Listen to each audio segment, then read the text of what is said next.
tell us, what were some of your biggest takeaways from your time in the Thought Leader Academy?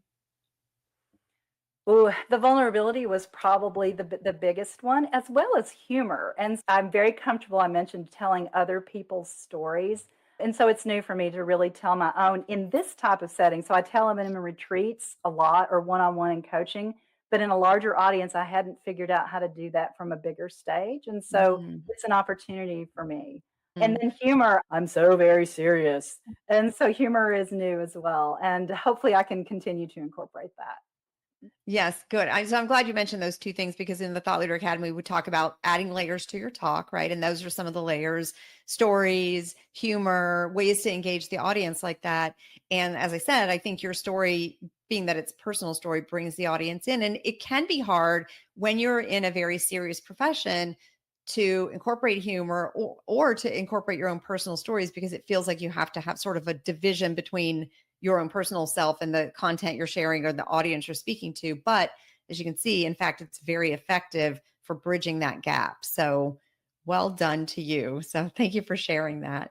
And Maria, I wanted to ask you, because you come from a very technical background. So what has it been like trying to shift from giving technical information to telling more of a story, and adding all those layers in and bringing the audience into that versus just information? Because it is, your background is very technical, which is lots of information. How has that felt? How have you managed that? And what did you take away from Thought Leader Academy to help you with that?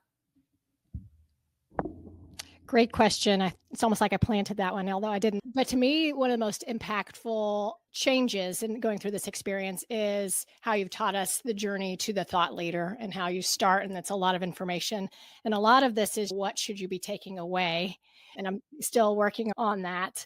But a lot of times we stay in that information because we think that's where the value is. But the value really is in, where is your point of view different from voices that haven't been heard, and really getting to that. It's felt really good and was very eye-opening. And I think that beyond the presentation and the work that you help us with, that, like that journey to thought leader, I think is a very valuable change in all of us. How did it feel delivering that? Like, for the first time, really? I've seen it, obviously, but how did it feel for you to deliver that? It felt actually great. And this is what I love speaking the brand, because you give us all these tools to not necessarily memorize your speech, but to be able to, like, we have the speech in us, but to be able to pick up on cues and internally be able to know to go from point to point. And so therefore, when I stumbled a little bit, I just kept going, because I was like, I'm just going to take it this way. I'm going to pivot. As it was said into the group, it was like, no one knows your speech but you, right? Be confident.